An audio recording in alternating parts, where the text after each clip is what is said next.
He is 16 years old. He cannot feel his hands.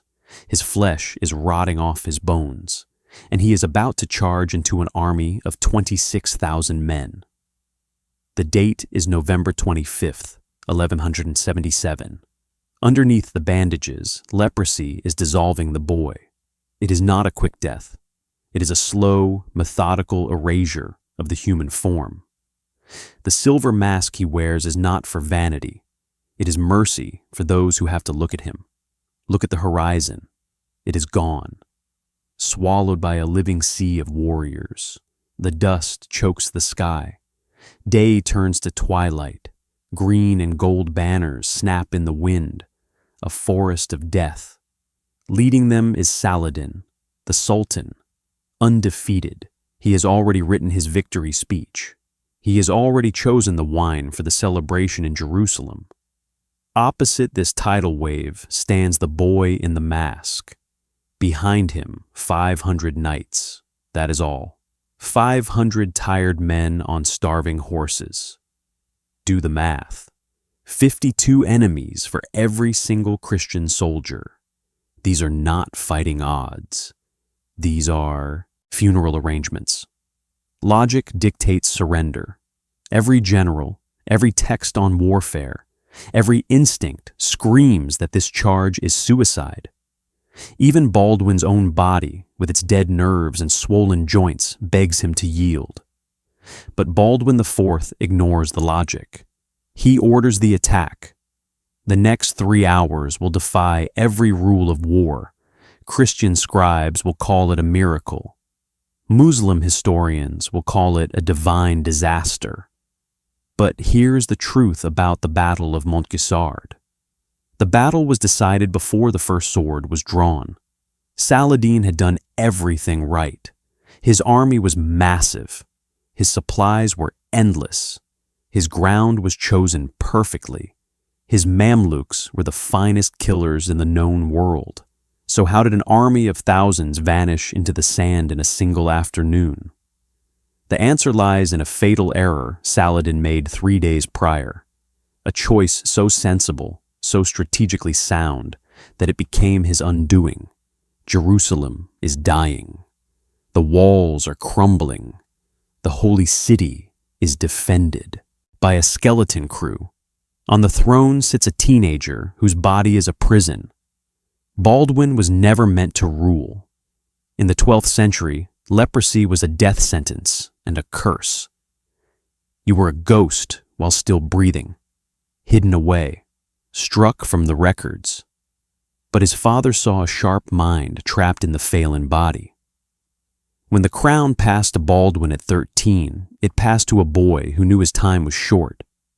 Facing him is Saladin, a titan. He has united the Islamic world. He has the men, the gold, and the momentum. By late 1177, Europe has turned its back.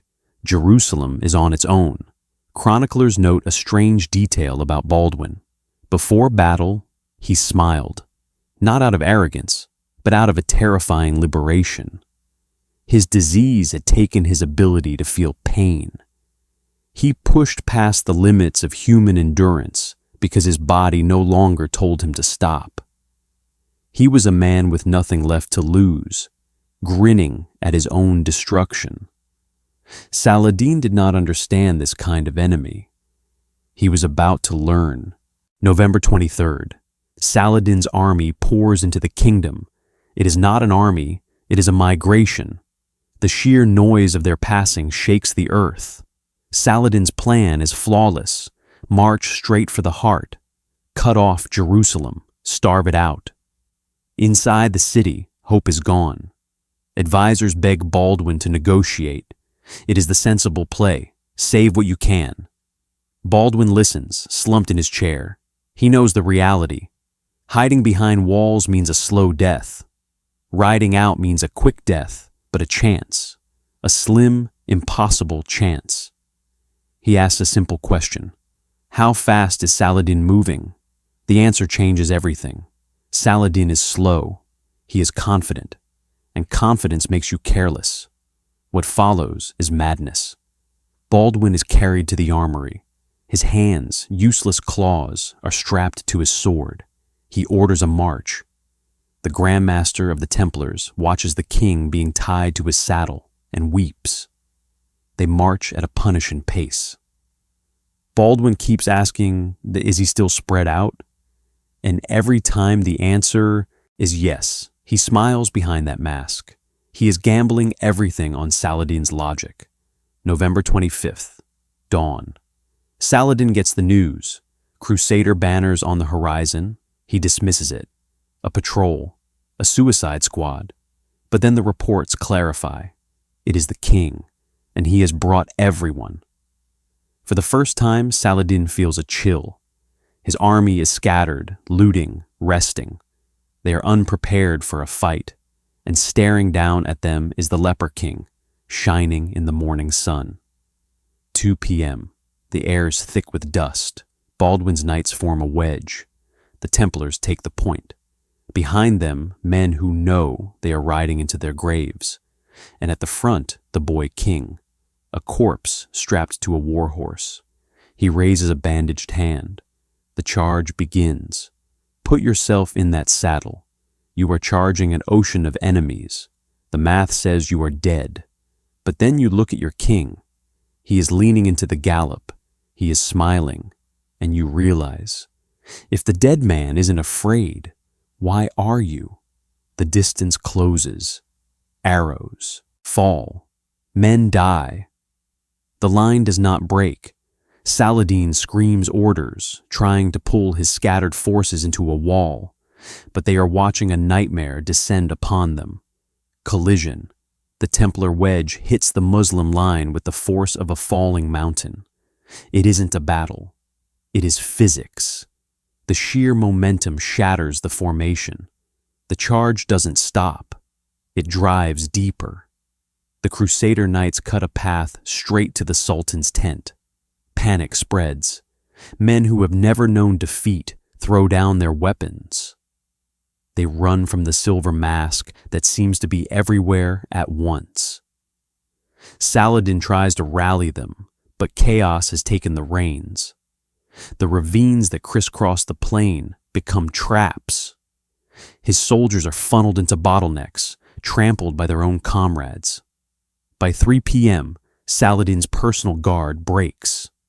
The Sultan, abandoned, mounts a racing camel and flees into the desert.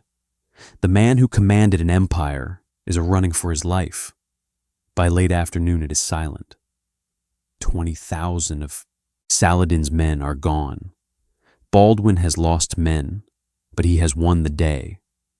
When they find the king, he is slumped over his horse's neck. His bandages are red. He pushed his rotting body beyond its limits.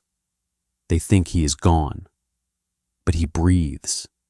He couldn't feel the damage he was doing to himself, so he never stopped. You have just seen the impossible.